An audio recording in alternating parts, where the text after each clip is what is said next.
Welcome back to another episode of Choices. I'm here with Carl. Today, Carl and I are going to talk about something we all think we do, but we don't often do it very well, and that's listening. Not listening to reply, not listening to defend, not listening to go through our filters and assumptions. We're talking about learning to truly listen to others, to ourselves, and to what isn't being said because sometimes the quality of our relationship determines not what we say, but how well we say it. Um, and really, I think most people listen to respond, few listen to understand. And today on Choices, Carl and I are going to explore the art of listening. And as always, I am Concepta McNamara. I'm a life coach and author, and I'm here with the one and only Carl. Thanks, Concepta. It's a little bit like this. When I think about listening, I had this nice little graphic once, a little meme that had water dripping on a sponge or water dripping on a brick. And water is the conversation, and you decide whether you're going to be the sponge or you're going to be the brick. And you're either paying attention or taking it in and listening to it in a particular way to really try to understand, while you're trying to deflect it and just come up with a quick answer and take control of conversations and situations with people. Um, Listening truly is the only way that we can learn. It's the one way that things come in. Yes, we can read books, which is listening in a different sense. But we've really got to understand that our knowledge base comes from the amount of listening we do. I've gone as far as bringing in the analogy to people who think they listen because they repeat what the person says, but they're really not listening, or it reminds them of something. Let's say you share about someone died, and then that reminds me of who died belonged to me, and now you're. But to me, to really listen, I feel like our brains are like, TVs. They got like TV and internet combined. So everything is popping all the time. And if we have the remote control, and I even have to say this to my partner sometime, rarely, but when I really want his attention, we jokingly say, okay, you need to put your TV on pause or mute because I want you to watch my show. And then I need to put mine on pause while I'm watching yours. And it really is, I believe in that I'm able to just forget about me in that moment and really hear what he's saying. Not hear what he's saying so I can tell him what I think or feel. It's not about me. And sometimes, especially with clients that I work with, I will say, and let me know when you're done, in a sense of let them know when you're done. But it's fascinating because I know you can see the wheels churning when people are like, they're not really hearing. And then it's totally different when it comes to women because we want you to hear how we feel, even though we are giving you words of logic. And even if we give you feelings, you species want to come back with logic. And logic and emotion is like trying to mix oil and water. And I know with the way you're nodding your head, you have had many experiences about what I'm talking about. But I'd love to hear some It's of them. it's that old, men are from Mars, women are from Yeah. Venus. The fact that the men want to fix problems, they don't want to empathize. Women have that empathy and feeling, and it's just understanding for the sake of respect for the person that you're talking to. Mm, mm, Not listening, understanding, which means mhm. listening hard, really. It's It's listening, not, I think, from your head and heart, not yeah, it's just your not head. casual. Yeah, not casual at all. It's Mm. serious listening. I've been in sales most of my life, and you learn things along the way, go to different motivational speakers and hear stuff. But understanding that research says that communication is only 7% the words. Mm. It's 38% voice tonality and 55% physiology. So when we're communicating with people that are listening, it's more than just the words. I'm sure you remember at home, hopefully you did, when your mother said concepta. You knew it meant more than your name. She didn't, I wouldn't respond. I knew I was in trouble. Yeah, but Yeah. it's just understanding and paying attention to that. I believe it's our job, just like it's our job for happiness and everything else that happens in our life. It's our job to listen intently to people. And it's a I've got, choice we make. I need to throw yeah, that in there. yeah. Well, it's again about controlling that space between the ears.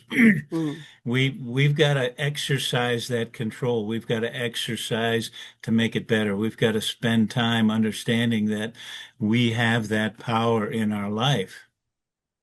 And I think it takes practice too. I know like with my partner, like, we get into such a habit of just talking back and forth, kind of finishing each other's sentences or responding and me listening. It would be like half listening. And then I remember like saying to him, we had a conflict one time about something, and it was over the phone. And I needed him to really hear, not just hear the words, but I needed him to feel what I was feeling in my body. Not literally, but I needed to be in the same room. And I literally said, you know what, we're going to get together in a couple of days. Can we just like shelve this for now? Out of respect for myself and out of respect for him, because if I spent the next 2 days trying to get through to, him, it would have Yeah, been impossible because he's never experienced this level of communication before. And then when he finally did come, I basically said, I just need you to hear me. I don't want you to fix it. I don't want you to judge it. And the poor guy didn't know what to say afterwards. But just the fact that he sat there and held space right. was all I needed. And Yeah, and then I felt safe again, even though he was totally silent. But I yeah, felt safe because the energy speaks. It's yeah. it's like it all speaks. I mean, I love watching those analysts that talk about body language. Right. Like when someone is saying, "No, I didn't do it. I didn't do it," Yeah, or "Yeah, exactly. Yeah, I yeah, did." And yeah. it's like Oh, yeah. I it's mean, it. that's a fun exercise. I've tried it once or twice, and it's just real cool. Waitress comes by the table and asks if you'd like a glass of water, and you say, "Yes, I'd like a glass of water," and you'll never get one Yeah, because or when again, I wanted without ice and it comes with ice, and I'm like, yeah, they yeah, can't even hear that. right. But But I think you and I have talked about it before. The verbs are important if you're paying attention and listening, mm, and people say, "I hear that." mm, Focus in on the word hear, or they say, "I feel that." Focus in on the word feel. If you want to communicate at their level, return that kind of feeling to them, and it will mean so much more to them in yeah. terms of the fact that you're paying attention and understanding what's going on in the conversation. And the other thing I think is very helpful at times is to say, just tell me more about that. I want to understand it better rather than, well, that reminds me of when I was blah, blah, blah. And it's like, and that happens too, because that is a form of communication as well. But I think we're talking about something much deeper here. And I think, Right. out of kind of respect for men who are logic thinkers, I think is really important for the female to kind of have the guy, I need you to become present, put both feet on the floor, whatever it is that they need, rather than asking them something Yeah. on the fly, because that's not fair. It's not fair for me to expect my partner to think like females. It's just not. And I'm glad he doesn't, because if he did, I wouldn't be with him. But it's, Yeah. and I know we think differently and we are from different planets. And I really Yeah. think women have more words, we talk more, we feel more. So I feel it's my responsibility because he'll never really confront me with anything. I'm usually the one that's, you know, he's thinking like most guys I've ever talked to will say, Yep. well, if they wanted me to know that, they'd tell me. I'm like, you didn't ask? It's like, no. I'm like, you Yeah. spent 5 hours with them and you don't know. It's like, no, didn't come up. Of course, I'm like, what did you talk about? No, Like, it's like you're asking me about Harry all the time, and I say, I never asked. I know. There you go. Perfect example. And you talk to him all the time. Yeah. And for me, it's like the questions are more about like getting into someone's mind, getting into Right. where they're at, like mentally. And sometimes I probably wouldn't want to know that. Hmm. For the most part, you do want to know. I think that hidden agendas will kill relationships and communications real quick. And it's always best to be upfront and take it as it goes, I believe. I mean, I would hate to spend a long time with somebody stringing me along, and then all of a sudden, the crap hits the fan, and you're saying, gee, I wish I'd have known that back then. Yeah.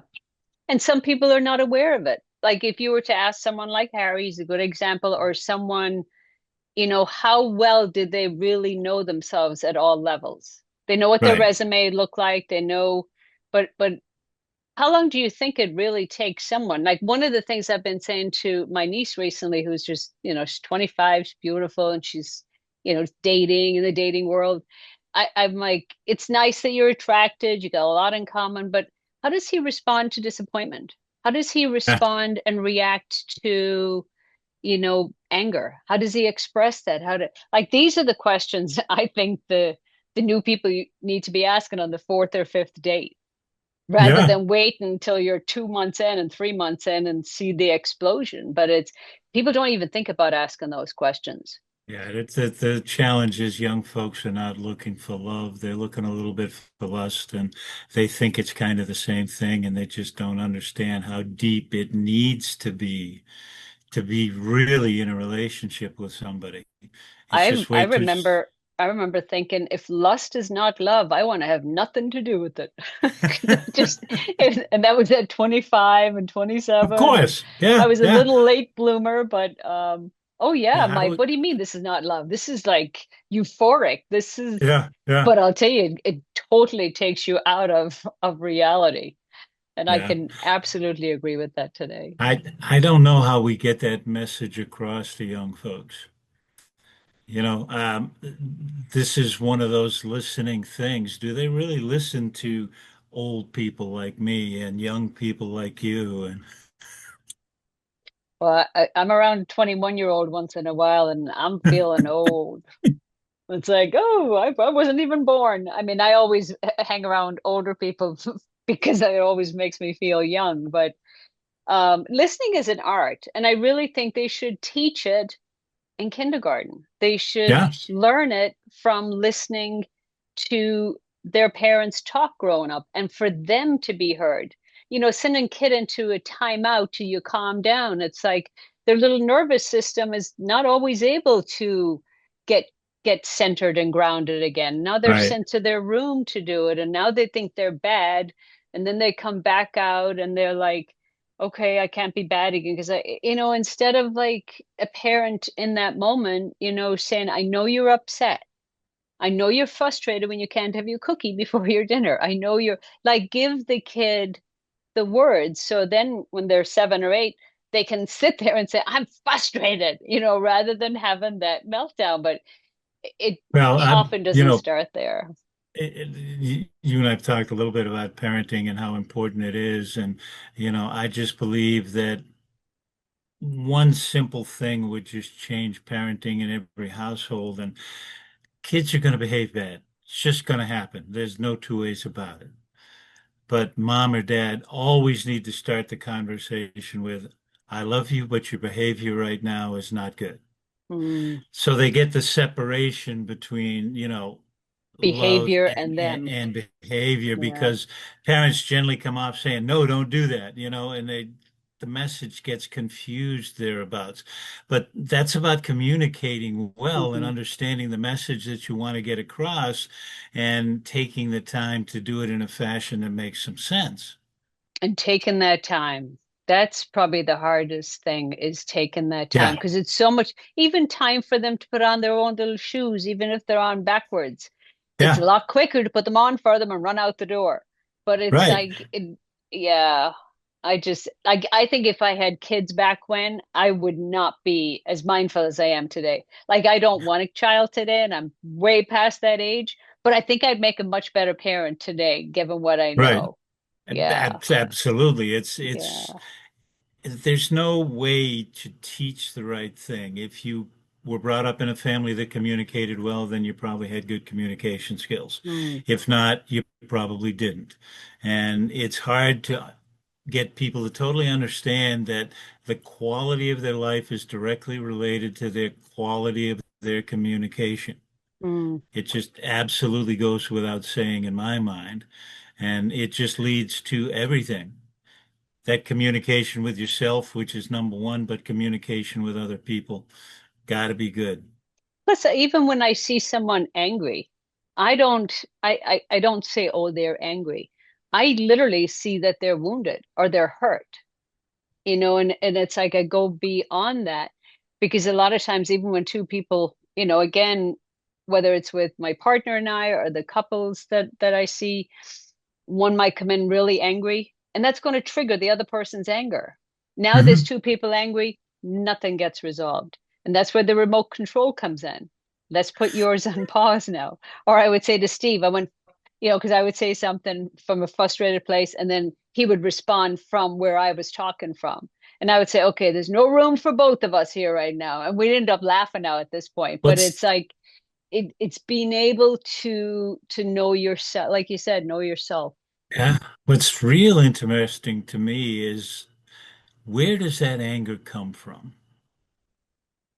You know, Inside. well, It's an inside job. They might blame yeah, you for saying something or looking at them the wrong way, but right. it's it's But been doing push-ups for years, I'm sure. it's like expectations. It's all me. Hmm.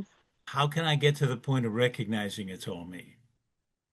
Well, I think that's where forgiveness comes in because I do think, we all have a past, and I know yours sounded amazing. I would have liked to have been there for a week to see what that felt like.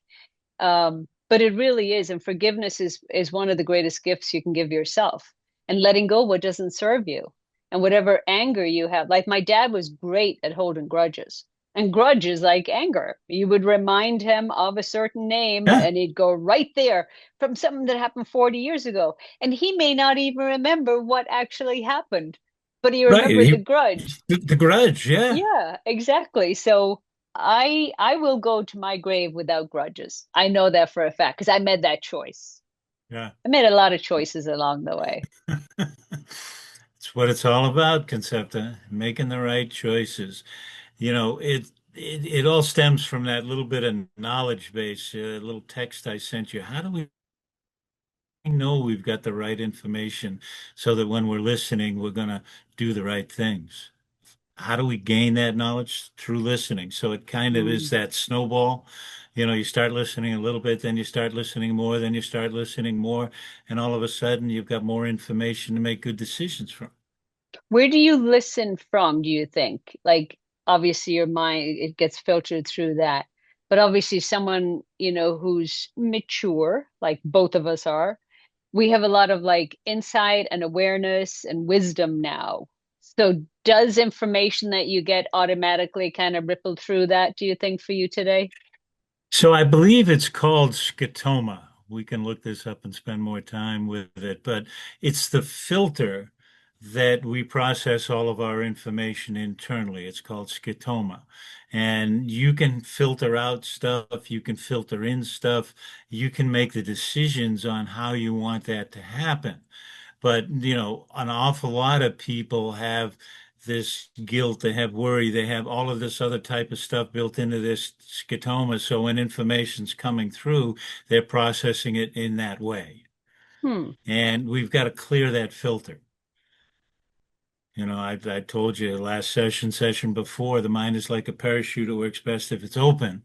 Yeah. We've got to be at that place with our mind so that we're processing information and then measuring it, not filtering it before we even get the chance to measure it. And then the clearing would basically be replacing the words or the BS that we're telling ourselves. Right, right. It's like expectations. If I expect you to do something and you don't do it, I get upset. Who had the expectation? Me. Yeah. I Where's like my the communication? Yeah, my yeah, communication with expectations myself. are Yeah, resentments turned upside down. yeah. Yeah, just doing push-ups. But again, you do need to know yourself. You need to understand, like, I think it's very important to understand that your belief system is formed by the time you're 7 years old. Whatever you've learned up until the age of 7, that's pretty much ingrained in your foundation. So if a lot of that is, useless information, not true, stuff Right. you adopted without actually, like you said, when a parent says, I love Yeah. you, but it's your behavior I don't love, that would be a nice foundation. But if the kid was just told all the time, you can't do anything right, you're a nuisance, get out of here, Right. they're Yeah. going to have, nobody's going to love me. And they're building everything on that foundation, which really, and sometimes you're got through a divorce and two kids before you realize it because you've married the mother, the same Right. woman Right. that you, Yeah. Yeah. and it's like, I would love to be able to reach people before they get to that age, before they bring new little souls into the world. Because a lot of those new souls have a job without even realizing it before they even come into the world, keeping the Yeah. parents happy, keeping them together. And it's just so unfair. It's unbelievable stuff sometimes, you know. I mean, We it's the proverbial onion. We've got to peel back all these layers, and they all intertwine and interact. And even though we can say it's simply that, happiness is a choice, it's simple to say that. To go through what it takes to get to that place in your mind mm, is never, never really simple. it is for us. Yeah, but we've taken the journey. We've been through it. Yeah. Your journey was a little more rugged than mine. Mine was about just making a decision and changing my life. You were in a much tougher place in your life, and to get grasp of your emotions and feelings and brain, a bigger challenge. But when you get there, you get there. Absolutely. It's been an amazing journey. And I love that we're sitting here together and sharing this with anyone who listens. And if you find it interesting, the audience, please share and like, and we'd be happy to answer any questions anytime if anyone wants to ask. But our time is up again. It is such a quick 15, 20 minutes talking with you, Carl. It just the time flies by. What should It's been, we talk about next week to give a little tease to the audience? um, oops, my battery's running low. Excuse me with that thought, or I'll lose you. Plug me in. Uh-oh. There's my plug. There we go. There's a word you Yeah. said that we need to look up. You obviously don't need to look it up because you know what it means. But what was that word? Scitoma. There you go. Yeah, Maybe yeah. maybe we can. That's a fun thing to talk about because when I learned that, it just surprised the heck out of me. And it's a filtering system that we have built in. Most people don't understand it's there, and it affects our whole life in one way, shape, or another. So we've got to have an understanding of what's going on. Hmm, But yeah, we can have some fun with scotoma for sure. It's all part of the brain. sounds wonderful. Till next Yeah, time, thank you for cool. joining us.